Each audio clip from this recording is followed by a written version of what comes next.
Hello दोस्तों, मैं सचिन अरोड़ा एक बार फिर से आप सभी लोगों का स्वागत करता हूं अरोड़ा एजुकेटर के इस ऑफिशियल यूट्यूब प्लेटफॉर्म पे। So I hope you all are doing great. आप सब बहुत बढ़िया होंगे। आज के सेशन में एक बार फिर से डिस्कस करेंगे आईबीपीएस और आरबीपीओ क्लर्क कंप्यूटर अवेयरनेस के टॉप 25 क्वेश्चंस। क्या एग्जाम में क्वेश्चन का लेवल यही रहता है? जी हाँ, बिल्कुल सेम टू सेम लेवल आपके एग्जाम में रहेगा। अगर यहां बढ़िया परफॉर्म कर रहे हैं तो एग्जाम में भी बढ़िया परफॉर्म करेंगे। सर, कितनी देर पढ़ें कंप्यूटर को कम से कम डेली बेसिस पर? कई सारे कैंडिडेट्स का ये क्वेश्चन आ रहा था।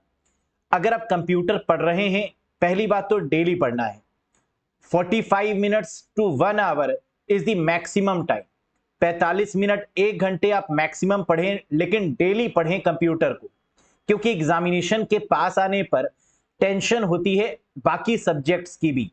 उस समय आप मॉक टेस्ट पर ज्यादा फोकस करते हैं, उस समय आप बाकी सब्जेक्ट्स पर ज्यादा फोकस करते हैं, तो कंप्यूटर को टाइम कम मिल पाता है। लेकिन अभी से रेगुलर अगर आप 1 घंटा देंगे तो कंप्यूटर के लिए मोर देन सफिशिएंट है। बहुत आसानी से चीजों को समझ पाएंगे, क्योंकि कंप्यूटर का लेवल भी बहुत इजी नहीं है, मॉडरेट टू टफ लेवल है। तो ये कवर करने के लिए डेली 1 घंटा तो देना बनता ही है, और ये सही समय है प्रिपरेशन का। अगर आप IBPS, RRB, PO, clerk, bank, SSC, railway, insurance जैसे एग्जाम्स की तैयारी कर रहे हैं, तो ये this is the right time to prepare. आइए देखते हैं आप कितना स्कोर करते हैं out of 25। Have a look. Sir, कोई कोर्स बता दीजिए जो बैंक, एसएससी, रेलवे, आरबीआई इन सभी एग्जाम्स के लिए सफिशिएंट हो और लेटेस्ट पैटर्न पर भी हो। लेटेस्ट पैटर्न मतलब सारे latest version, MS Office, Word, Excel, PowerPoint, latest concept, networking, internet, latest pattern, number system, latest pattern, या जितने भी टॉपिक्स हैं, चाहे वो डेटाबेस हो, लेटेस्ट पैटर्न पे ही आपको क्वेश्चंस देखने को मिलते हैं। और ये लेटेस्ट पैटर्न ही अगर आपको पढ़ना है, और यही पढ़ना भी पड़ेगा, तो एक कंप्लीट कंप्यूटर कोर्स की आपको रिक्वायरमेंट होगी, जहां पर वीडियोस हो, जिन वीडियोस की मदद से आप कॉन्सेप्ट को समझें, एमसीक्यूज हो, पीडीएफ हो जिसकी मदद से आप रिवाइज करें, मॉक टेस्ट हो जिसकी मदद से आप ये देखें कि हम कितना स्कोर कर पा रहे हैं। इन सब चीजों का एग्जामिनेशन तक आपके पास में होना जरूरी है। और ये नहीं कि एग्जाम में फिर कुछ नया पढ़ रहे हैं, एग्जाम के 2 दिन पहले कुछ नया सीख रहे हैं। बिल्कुल नहीं। एग्जामिनेशन के 15-20 दिन पहले तो सिर्फ रिवीजन होता है। अपनी स्पीड को इंक्रीज किया जाता है कि कैसे 5 से 6 मिनट के अंदर कंप्यूटर के पेपर को करेंगे। तो कुछ नया सीखकर तो आप अपनी स्पीड को इंक्रीज नहीं कर सकते हैं। बेस्ट है कि अभी से आप पढ़िए, भले ही 45 मिनट्स 1 आवर जितना समय आपको मिलता है डेली दीजिए, लेकिन लेटेस्ट पैटर्न के अकॉर्डिंग। ये जरूरी है। कैसे? कोर्स ज्वाइन कर लीजिए, चल रहा है लेटेस्ट वाला 15 मार्च से 8 PM लाइव टाइमिंग से। अगर लाइव नहीं देख पाते हैं तो रिकॉर्डेड देख लीजिए। वैलिडिटी होगी 12 months from the date of purchase. Total कितनी वीडियोस मिलेंगी? 65 plus. Topic wise concept, topic wise MCQs, mock test, live recorded videos, PDF file, basic to high level. Arora educator application को इंस्टॉल करिएगा, फिर जुड़ जाइएगा इस कोर्स से। लिंक आपको डिस्क्रिप्शन और कमेंट सेक्शन में भी मिल जाएगा। क्यों कोई कंफ्यूजन है, कोई डाउट है, कुछ पूछना चाहते हैं, तो व्हाट्सएप नंबर भी यहां पर अवेलेबल है। तो चलिए बिना किसी देरी के शुरू करते हैं आज के सेशन के साथ। डे 5, आज डे 6 है। डे 5 में हमने क्वेश्चन आपको दिया था। ये क्वेश्चन क्या था? Dash is the most common format for publishing the web documents. Web दस्तावेज या वेब पेजेस को प्रकाशित करने के लिए डैश सबसे सामान्य प्रारूप है। अगर आप वेबसाइट बनाना चाहते हैं, कोई वेब पेजेस डेवलप करना चाहते हैं, किसकी मदद से करेंगे? HTML की मदद से। बिल्कुल सही, यानी करेक्ट आंसर होगा हाइपर टेक्स्ट मार्कअप लैंग्वेज। लेकिन क्या HTML के अलावा भी कोई लैंग्वेजेस हैं जिसकी मदद से आप वेबसाइट डेवलप करते हैं? जी हां, 3 common languages, that is called HTML, CSS cascading style sheet और जावास्क्रिप्ट। तो आंसर HTML भी हो सकता है, CSS गिवन हो तो CSS हो जाएगा, और अगर जावास्क्रिप्ट गिवन हो तो जावास्क्रिप्ट हो जाएगा।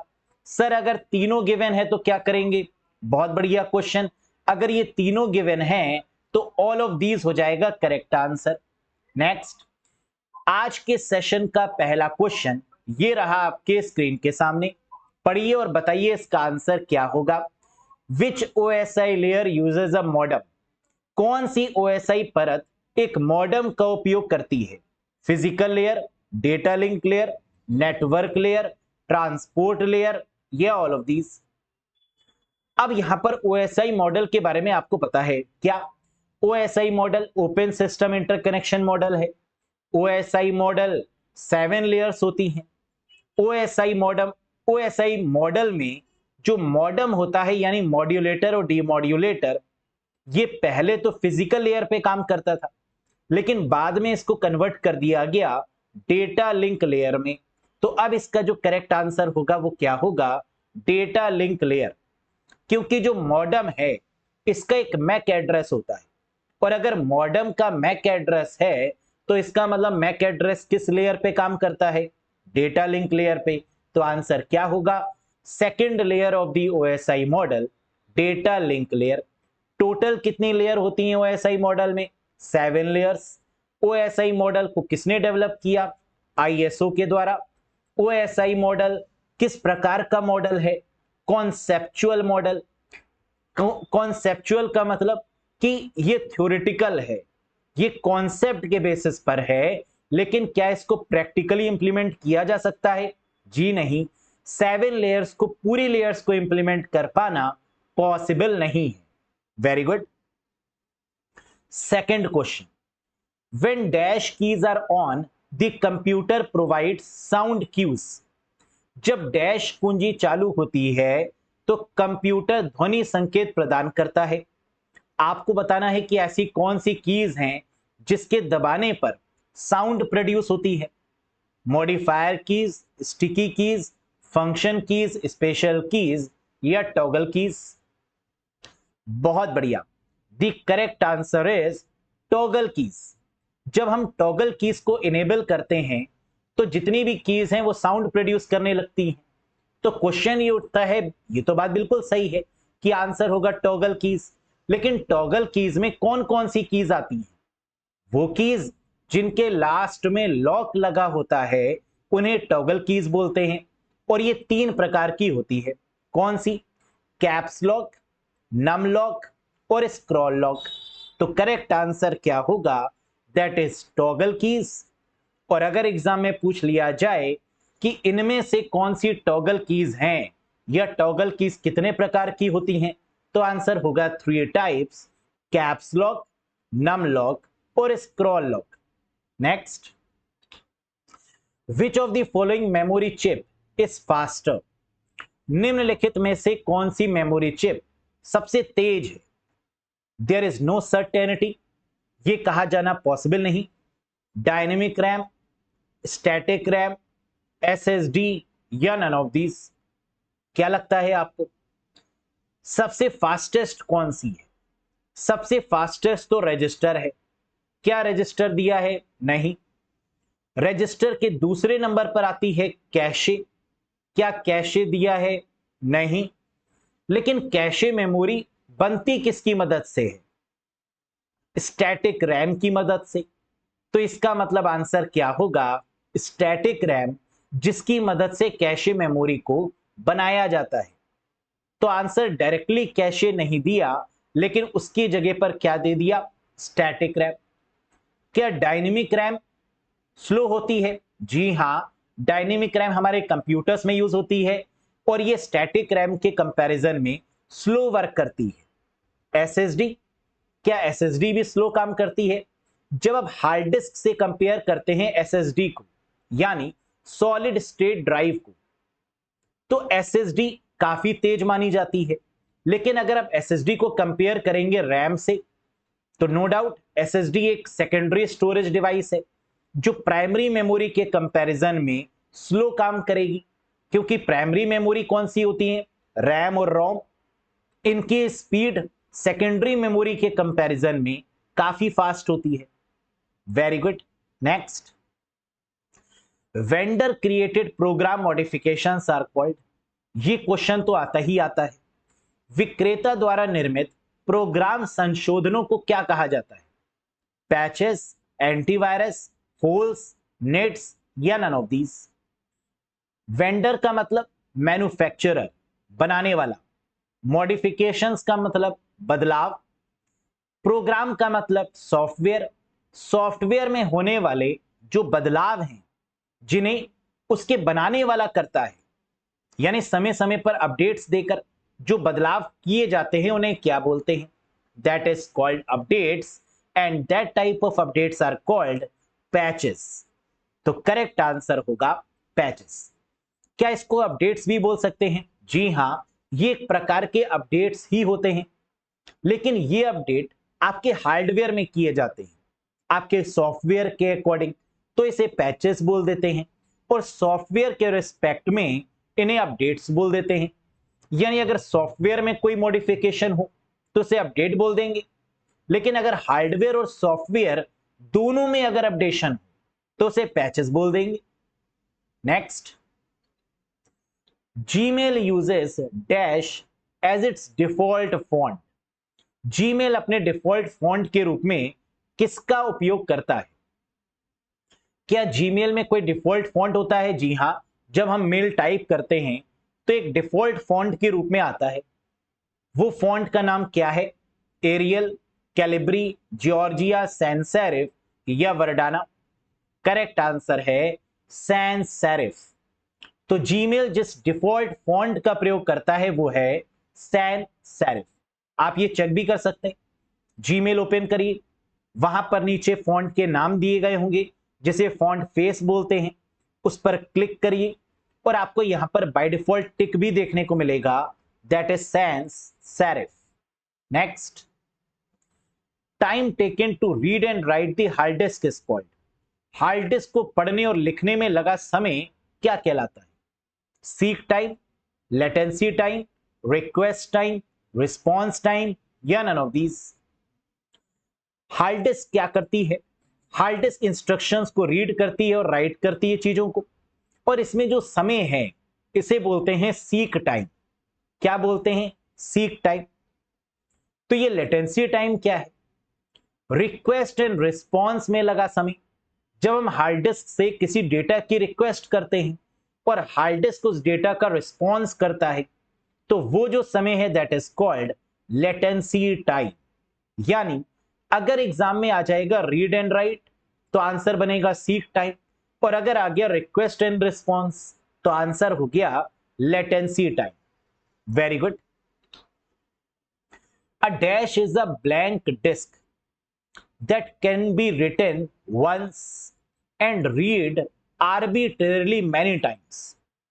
डैश एक खाली डिस्क है जिसे एक बार लिखा जा सकता है और मनमाने ढंग से कई बार पढ़ा जा सकता है। एक बार लिखें लेकिन कई बार पढ़ें, यानी बार बार लिखने की फैसिलिटी नहीं है, सिर्फ एक ही बार आप उसको लिख सकते हैं। और एक बार लिखने का मतलब CDR, CD रिकॉर्डेबल, यानी second option is the correct one. बाकी क्यों नहीं हुए, आइए देखते हैं। CDRW का मतलब कई बार लिखें, कई बार पढ़ें। Many times read, many times written, rewritable. CDR, आप मार्केट में गए, ब्लैंक CD आपने खरीदी, ब्लैंक CD में सिर्फ एक बार आप लिख सकते थे। Compact disc recordable, written once, एक बार लिख सकते हैं। CD-ROM लिख ही नहीं सकते आप मार्केट से DVD लेकर आए या CD लेकर आए, वो पहले से लिखी हुई थी, आप उसमें कोई मॉडिफिकेशन कर ही नहीं सकते, that is called read only memory. Clear? All of these भी नहीं, नन ऑफ दीज भी नहीं। नेक्स्ट, अच्छा ये जो CDR है, कॉम्पैक्ट डिस्क रिकॉर्डेबल है, इसका साइज कितना है? 700 MB। बाय डिफॉल्ट ये कितने साइज की मिलती है CD? 700 MB की ये साइज है। Next, which memory is an example of semiconductor memory and is volatile memory? कह रहे कौन सी ऐसी मेमोरी है जो सेमीकंडक्टर है और एक अस्थिर मेमोरी है? सेमीकंडक्टर कभी भी लिखा मिलेगा तो इसका मतलब रैम या रोम, दो ही ऐसी मेमोरी हैं जिसे सेमीकंडक्टर चिप के बेसिस से तैयार किया जाता है, जो इंटीग्रेटेड सर्किट पर डिजाइन की जाती है, जिसे सेमीकंडक्टर बोलते हैं। वो रैम है और रोम है। लेकिन आगे क्या कह रहा है? वोलाटाइल। वोलाटाइल का मतलब टेम्परेरी। रोम टेम्परेरी है नहीं, ROM is permanent, RAM is temporary. तो करेक्ट आंसर क्या होगा? RAM is the correct one. लेकिन अगर सिर्फ इतना पूछें कि इन मेमोरी में से कौन सी मेमोरी सेमीकंडक्टर है, तो रैम रोम दोनों सही हो जाएंगे। अब इसके बाद भी देखना इंपॉर्टेंट है कि सेमीकंडक्टर के बाद में अगर वोलाटाइल दिया है तो वोलाटाइल का मतलब टेम्परेरी, और टेम्परेरी मतलब रैम। और अगर नॉन वोलाटाइल दिया है तो नॉन वोलाटाइल का मतलब परमानेंट, और परमानेंट मतलब read only memory, ROM. Next, virtual memory is typically located. Virtual memory आमतौर पर स्थित होती है कहां पर? Hard drive, CPU, flash card, floppy disk, या all of these. Virtual memory क्या होती है? रैम का जो साइज है वो लिमिटेड है। रैम के साइज को इंक्रीज करने के लिए क्या करते हैं? रैम हार्ड डिस्क के पास जाती है और कुछ मेमोरी को उधार ले लेती है, रिक्वेस्ट करती है कि मुझे कुछ मेमोरी दे दो। हार्ड डिस्क कहती है तथास्तु, ले लो, लेकिन जब काम हो जाए तो वापस कर देना। तो इसका मतलब वर्चुअल मेमोरी की मदद से रैम को क्या लगने लगता है कि मेरे पास अनलिमिटेड स्पेस है, लेकिन होती तो नहीं, वो हार्ड डिस्क से उधार मांगती है। तो यही कह रहा है कि वर्चुअल मेमोरी में जो स्पेस है वो कहां लोकेटेड होती है? आंसर है हार्ड ड्राइव या हार्ड डिस्क में। तो करेक्ट आंसर होगा ऑप्शन नंबर 1।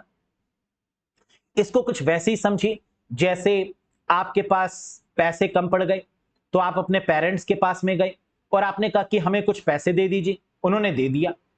तो कई बार लगने लगता है मैं तो बड़ा अमीर हूं, लेकिन एक्चुअल में आप तो कमाई कर नहीं रहे थे। आपने पैसे किससे मांगे? पेरेंट्स से।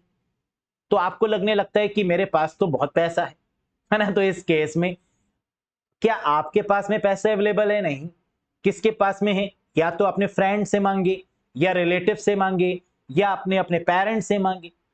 तो इट मींस कि वो एक वर्चुअल मेमोरी है, एक आभासी मेमोरी है, जिसमें लगने लगता है कि मेरे पास बहुत मेमोरी है, बहुत पैसा है। Clear? Very good. Which memory uses a capacitor in its memory cell? कौन सी मेमोरी अपनी मेमोरी सेल में कैपेसिटर का उपयोग करता है?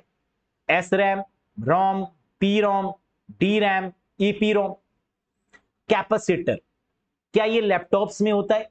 क्या ये स्मार्टफोन्स में है? जी हां, मोबाइल फोन, स्मार्टफोन्स, इन सब में कैपेसिटर लगा होता है।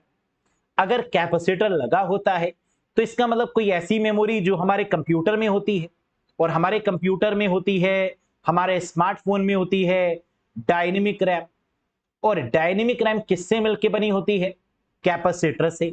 सो the correct answer is D RAM.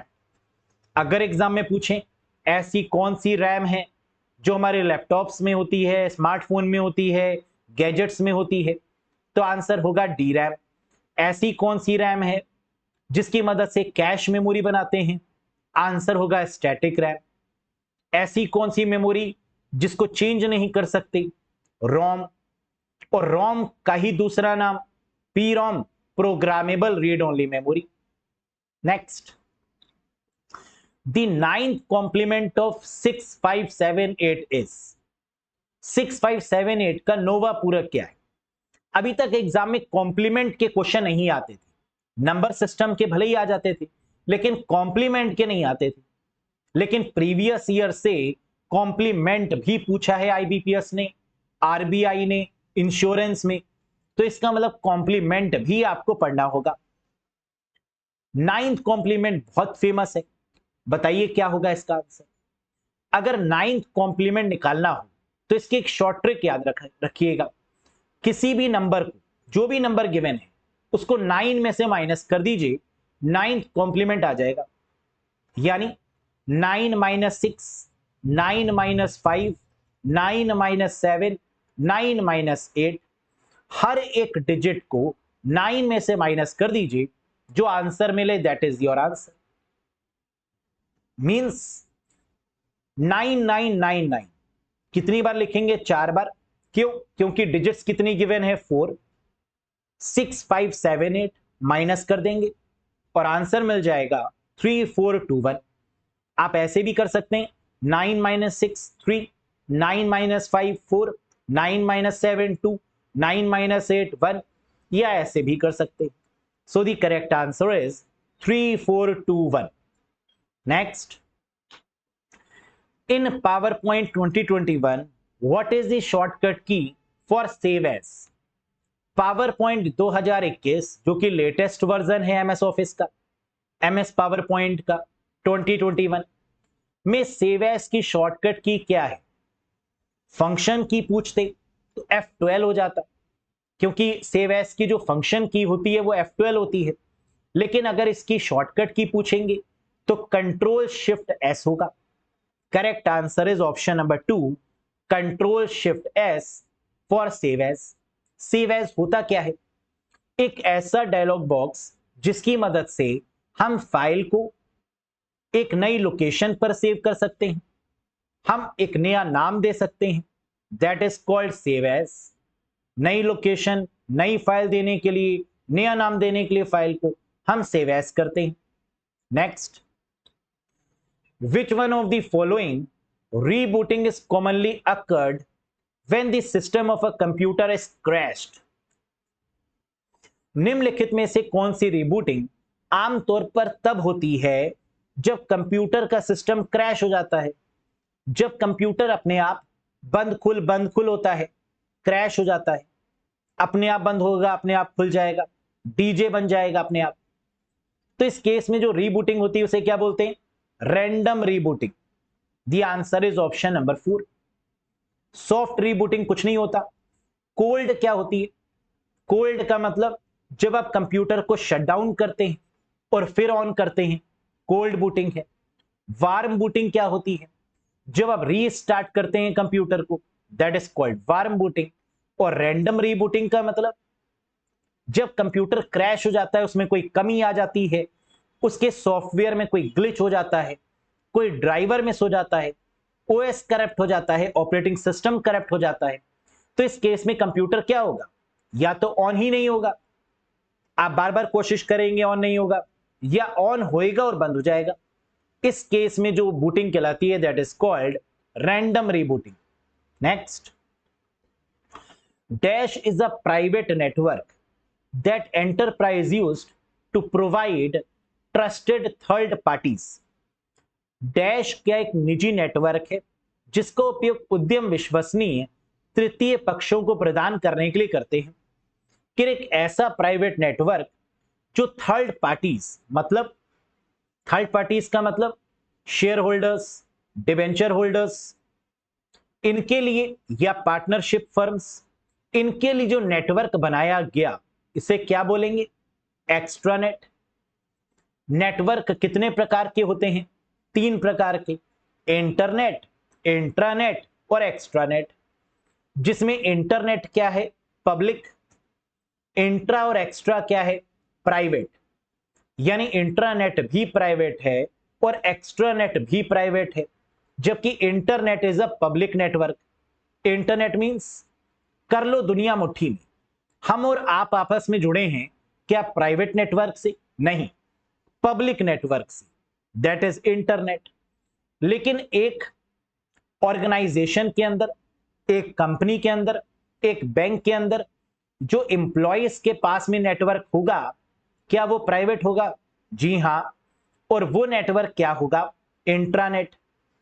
लेकिन दो कंपनीज के बीच में जो नेटवर्क होगा किसी काम को लेकर, वो कैसा होगा? प्राइवेट। जी हां, and that is called extranet. वो शेयर होल्डर्स के बीच भी हो सकता है, वो डिवेंचर होल्डर्स के बीच भी हो सकता है, वो पार्टनरशिप कंपनीज के बीच में भी हो सकता है, that is called extranet.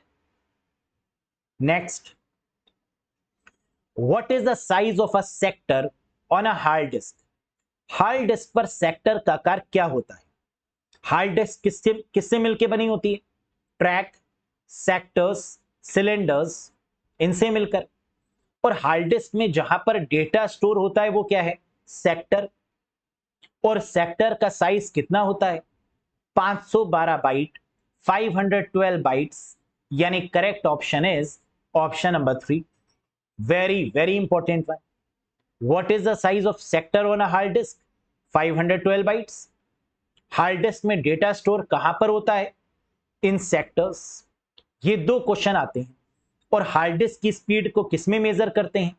RPM, revolutions per minute. Next, dash is a small application design to run within another application. कह रहा है छोटी छोटी एप्लीकेशन जो दूसरे सॉफ्टवेयर के अंदर रन करती हैं उन्हें क्या बोलते हैं? डैश एक छोटा एप्लीकेशन है जिसे अन्य एप्लीकेशन के भीतर चलाने के लिए डिजाइन किया गया है, that is called script, web page, OLE, applet या none of these. Very very famous question. This is called applet. ये एपलेट होता क्या है? आप लोग ने व्हाट्सएप पे देखा होगा। व्हाट्सएप में आप टेक्स्ट भी लिख सकते हैं और इसके साथ में इमोजीज भी भेज सकते हैं। हंसती हुई इमोजी, गुस्से वाली इमोजी, स्माइल करती हुई इमोजी, चिल्लाती हुई इमोजी, दिल वाली इमोजी, है ना। ऐसी बहुत सारी इमोजीज हैं जो आप भेजते हैं, शेयर करते हैं। क्या ये इमोजीज भी एक प्रकार का सॉफ्टवेयर है? क्या एक प्रकार की एप्लीकेशन है? जी हां। क्या इसे दूसरे एप्लीकेशंस के अंदर भेजा जाता है? जी हां। जैसे व्हाट्सएप के अंदर एक एप्लीकेशन इमोजीज वाली, फेसबुक में जब आप टाइप करते हैं तो फेसबुक एक एप्लीकेशन और उसके अंदर इमोजीज वाली एक application, that is called applet. समझ में आया? तो ये जो स्मॉल स्मॉल एपलेट्स इमोजीज होती है इन्हें क्या बोलते हैं? एपलेट। और इनको किसके द्वारा डिजाइन किया जाता है? जावा प्रोग्रामिंग की मदद से। तो applets are used to design with the help of Java programming. Next, dash is a high speed device used in CPU that is utilized to store data temporarily during processing। बताइए, dash CPU में उपयोग किया जाने वाला एक उच्च गति उपकरण है जिसका उपयोग प्रसंस्करण के दौरान अस्थायी रूप से डेटा संग्रहित करने के लिए किया जाता है। Cache, RAM, ALU, auxiliary memory या रजिस्टर। क्वेश्चन में पूछ रहा है हाई स्पीड डिवाइस, यानी जिसकी स्पीड सबसे तेज है। कौन सी ऐसी मेमोरी है जिसकी स्पीड सबसे तेज है? रजिस्टर। क्या दिया है? जी हां। आगे पढ़िए। यूज्ड इन सीपीयू, क्या रजिस्टर का इस्तेमाल सीपीयू के अंदर करते हैं? जी हां। That is utilized to store data temporary, क्या रजिस्टर टेम्परेरी डेटा को होल्ड करती है? Yes. So the correct answer is register. यानी जितनी भी बातें हो रही थी वो सब रजिस्टर के फेवर में ही थी।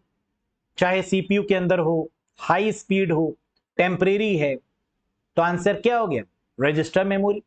Next, 1 terabyte per second is equal to dash byte per second. एक टेराबाइट में कितनी बाइट्स होती है? 1 टेराबाइट इज इक्वल टू 2 की पावर 40 बाइट्स पर सेकेंड। कैसे याद रखें? किलोबाइट 2 की पावर 10, किलोबाइट के बाद मेगाबाइट 2 की पावर 20, गीगाबाइट 2 की पावर 30, टेराबाइट 2 की पावर 40। यानी अगर आपको ये सीक्वेंस याद होगा, kilobyte, megabyte, gigabyte, terabyte, petabyte, exabyte, zettabyte, yottabyte, तो बस 10 की टेबल पढ़ते जाइए। 10, 20, 30, 40, 50, 60, 70, 80। तो टेराबाइट में क्या हो गया? 2 की पावर 40। लेकिन अगर इसको बाइनरी वैल्यूज में रिप्रेजेंट करें, यानी डेसिमल में, 10 की पावर में, तो किलोबाइट मतलब 1024 बाइट। 1024 को 1000 भी लिख सकते हैं, और 1000 का मतलब 10 की पावर 3। मेगाबाइट 10 की पावर 6, गीगाबाइट 10 की पावर 9, टेराबाइट 10 की पावर 12। यानी 3 की टेबल अगर 10 के प्लेसेस पर लिखा जाए, यानी डेसिमल के फॉर्मेट में रिप्रेजेंट करें, तो 3 की टेबल पढ़ेंगे आप। 3 1 जा 3, 3 2 जा 6, 3 3 जा 9, 3 4 जा 12, 3 5 जा 15, 3 6 जा 18, 3 7 जा 21, 3 8 जा 24। और अगर डेसिमल में पूछें, सॉरी अगर बाइनरी में पूछें, बाइनरी मतलब 2, तो 10 की टेबल पढ़नी पड़ेगी। 10 20 30 40 50 60 70 80 एंड सो ऑन। तो बस इतना याद रखिएगा कि अगर आपको ये सीक्वेंस याद होगा तो इसका आंसर आप डेसिमल में भी दे सकते हैं, 10 वाली वैल्यू में भी दे सकते हैं और बाइनरी में भी दे सकते हैं। Next, pick the incorrect statement about MAC address. कह रहा इनमें से 5 ऑप्शन है, बताइए मैक एड्रेस में कौन सा स्टेटमेंट गलत है। ऐसे ही क्वेश्चन पूछते हैं आपसे एग्जाम में। मैक एड्रेस एक 12 डिजिट का नंबर है। MAC address is a 12 digit number, yes. MAC address is a hexadecimal format. क्या मैक एड्रेस एक हेक्साडेसिमल फॉर्मेट में होता है? यस। मैक एड्रेस और IPv6 दोनों हेक्साडेसिमल फॉर्मेट में होते हैं। MAC address belongs to physical layer, नहीं। मैक एड्रेस यानी सेकंड लेयर, और ये बिलोंग करता है डेटा लिंक लेयर को, फिजिकल लेयर को नहीं। तो थर्ड हो गया गलत। MAC address is a 48 bit number, जी हां। IPv4 32 bit, 32 bit, IPv6 128 bit और मैक एड्रेस 48 बिट, ये भी सही है। MAC address embedded into NIC, yes. MAC address कहां होता है? NIC कार्ड के ऊपर, नेटवर्क इंटरफेस कार्ड के ऊपर, तो ये बात भी वैलिड है। यानी third option is the wrong one, बाकी सब valid. Next, dash is a virtual assistant that is the part of Apple company. एक डिजिटल असिस्टेंट या वर्चुअल असिस्टेंट का नाम बताइए जो एप्पल कंपनी को बिलोंग करता है। iOS, iPadOS, WatchOS, macOS, tvOS, AudioOS operating system.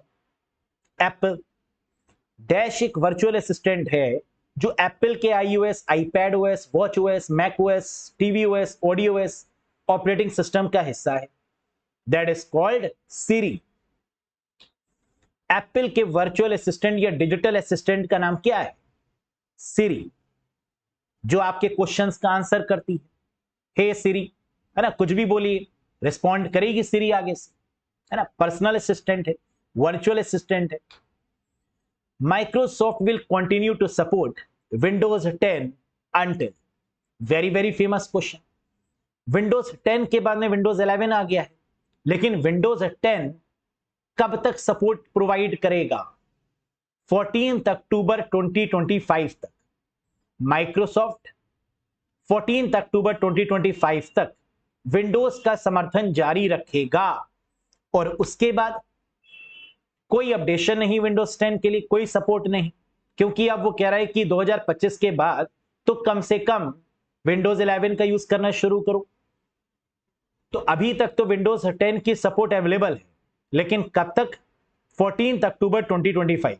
क्या उसके बाद विंडोज 10 बंद हो जाएगा? नहीं, विंडोज 10 तो फिर भी रहेगा, लेकिन उसमें कोई मॉडिफिकेशन नहीं, उसके लिए कोई सपोर्ट नहीं, उसके लिए कोई हेल्प नहीं, उसके लिए कोई ड्राइवर नहीं, उसके लिए कोई मॉडिफिकेशन नहीं। अभी तो मॉडिफिकेशंस आ रहे हैं, अभी तो सपोर्ट आ रही है, लेकिन इस डेट के बाद कोई भी सपोर्ट नहीं आएगी। Next, starting letter of the column is A. What would be the end letter in MS Excel 365? कह रहे कॉलम का प्रारंभिक अक्षर A है, तो बताइए MS Excel 365 में अंतिम अक्षर क्या होगा? XFD। Third option is the right one. Columns की शुरुआत अगर आप देखें तो ABCD से ही होती है, लेकिन आखिरी वाला जो कॉलम है उसका क्या नाम है? XFD, that is the last column in the Excel sheet. याद रखिएगा, first is the A and the last is the XFD. ये देखिए। Next, the font size of 36 point in MS Word 2019 is equal to how many inches? कह रहा है आपने मान लीजिए MS Word में जो फॉन्ट का साइज है वो 36 रखा, 36 रखा, तो 36 पॉइंट कितने इंचेस के बराबर होगा? सोचो, एमएस वर्ड 2019 में 36 पॉइंट का फॉन्ट आकार कितने इंच के बराबर होगा? तो फॉन्ट के साइज को इंचेस में कन्वर्ट कैसे करेंगे? डिवाइडेड बाय 72 से, यानी पॉइंट्स को इंचेस में कन्वर्ट करने के लिए 72 से डिवाइड करना होता है। तो 36 को अगर 72 से डिवाइड करेंगे तो क्या आएगा? 0.5, यानी fourth option is the correct one. एक बार फिर से देखो, एक पॉइंट में 1/72 इंचेस होते हैं। 1 point is equals to 1/72 inches. तो 36 पॉइंट कितने के बराबर होगा? 36 डिवाइडेड बाई 72, यानी 0.5। अब यहां पर कोई भी पॉइंट पूछ लें, जरूरी नहीं कि एग्जाम में 36 पॉइंट ही पूछें, यहां कुछ भी पूछ सकते हैं। 15 पॉइंट, 10 पॉइंट्स, 19 पॉइंट्स, कुछ भी। तो क्या करेंगे? जो भी पूछें उसको इंचेस में कन्वर्ट करने के लिए 72 से डिवाइड कर दीजिए, जो आएगा that is your answer. Next, it is a network of 3D virtual worlds focused on social connection. RBI का फेमस क्वेश्चन, हर बार आरबीआई पूछता है, रिपीट कर देता है इस क्वेश्चन को। यह सामाजिक जुड़ाव पर केंद्रित 3D आभासी दुनिया का एक नेटवर्क है। बताइए, टेक्नोवर्स, डिजीवर्स, ओमनीवर्स, मेटावर्स या ऑल ऑफ दीज? बिल्कुल, 3D दुनिया की जब हम बात करते हैं, वर्चुअल दुनिया की बात करते हैं, तो हम बात करते हैं किसकी? हम बात करते हैं एक बियॉन्ड द नेटवर्क की। Beyond the universe means metaverse. Beyond the universe, ये है मेटावर्स। मार्क जुकरबर्ग ने भी कहा कि हम भी अपनी कंपनी का नाम क्या रखते हैं? मेटा। क्यों? क्योंकि आगे आने वाली दुनिया पूरी किस पर फोकस्ड है? मेटावर्स पे, beyond the universe. Sachin sir बैठे अपने ऑफिस में हो, लेकिन आपको लगे कि सचिन सर मेरे ही रूम में बैठकर कंप्यूटर पढ़ा रहे हैं और मुझे भी आप लोग फिजिकली दिखने लगे, है ना? अभी तो आप हमें देख पाते हैं, मैं आपको नहीं देख पाता। लेकिन एक ऐसी दुनिया, एक ऐसी वर्चुअल दुनिया जहां मैं भी आपको देख पाऊं बैठे बैठे और आप भी ऐसा लगे आपको कि सर मेरे रूम में ही हैं, that is called metaverse. Clear? Next, Edge web browser was introduced in which version of Windows? Edge web browser Windows के किस संस्करण में पेश किया गया था? Windows 7, Windows 8, Windows 10, Windows 11, Windows XP. हम लोग जानते हैं कि इंटरनेट एक्सप्लोरर बंद हो चुका है और इंटरनेट एक्सप्लोरर ब्राउजर के बदले एज आ चुका है माइक्रोसॉफ्ट का। अब आपके पास विंडोज का कोई भी वर्जन हो, बाय डिफॉल्ट क्या मिलेगा? एज। लेकिन ये एज विंडोज के किस वर्जन से लागू किया गया? विंडोज 7 से, विंडोज 8 से, विंडोज 10 से, विंडोज 11 से या विंडोज एक्सपी से? The correct answer is Windows 10। Windows 10 के साथ आ गया था आपका एज वेब ब्राउजर। अब 11 में भी है और आगे वाले वर्जन्स में भी एज ही रहेगा। और इसके पहले वाला जो हटा दिया माइक्रोसॉफ्ट ने, वो कौन सा है? इंटरनेट एक्सप्लोरर, जो कि टाटा बाय बाय हो चुका है। नेक्स्ट, तो ये थे आपके बेस्ट 25 क्वेश्चंस। आउट ऑफ 25 आपने कितना स्कोर किया, कमेंट करके बताइएगा। और ये है आज का क्वेश्चन ऑफ द डे, जिसका आंसर आपको कमेंट बॉक्स में देना है। Very very famous question. Cell address $A4 in a formula in MS Excel means. MS Excel में एक सूत्र में सेल एड्रेस $A4 का मतलब क्या है? Absolute cell reference, mixed cell reference, relative cell reference, all of these या none of these? अगर आपको सेल रेफरेंस के बारे में आइडिया है तो मुझे बताइएगा कि ये $A4 किस प्रकार का सेल रेफरेंस है? एब्सोल्यूट, मिक्स्ड, रिलेटिव या ऑल ऑफ दीज या नन ऑफ दीज? बताइएगा कमेंट सेक्शन में कमेंट करके।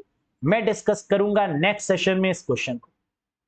सेशन पसंद आया हो तो एक बार लाइक कर दीजिएगा, कॉन्फिडेंस बढ़ रहा हो तो मुझे बताइएगा सर कॉन्फिडेंस इंक्रीज हो रहा है, चीजें समझ में आ रही हैं। और अगर चैनल पर नए हो तो कंप्यूटर की वीडियोस के लिए सब्सक्राइब कर लीजिएगा। और अगर आपको लगता है कि एक बार कंप्लीट कोर्स ले लिया जाए और बेसिक से moderate to high level concept की नॉलेज ले ली जाए, एमसीक्यूज कर लिए जाए, पीडीएफ से रिवीजन कर लिया जाए, पीडीएफ से पढ़ लिया जाए, if you want this type of study, perfect study, then you can join the course also. Just install the Aroda Educator app from Play Store, from Google Play Store, from iOS Store, and just click on this particular course and enroll it. Aroda Educator application को install करिएगा Google play store या iOS store से और फिर आप इस course से connect कर सकते हैं। वीडियोस पीडीएफ मॉक टेस्ट के लिए टोटल वीडियोस रहेंगे 65 प्लस। तो आज के लिए दोस्तों इतना ही। कोई कंफ्यूजन हो, कोई डाउट हो तो कमेंट करके जरूर पूछिएगा। या अगर कोर्स के बारे में कोई जानकारी चाहिए तो व्हाट्सएप कर दीजिएगा दिए हुए नंबर पे। मिलेंगे बहुत जल्द नेक्स्ट वीडियो में और डिस्कस करेंगे कुछ और इंपॉर्टेंट कॉन्सेप्ट, कुछ और important MCQs with same zeal. Thank you very much, bye bye and take care guys.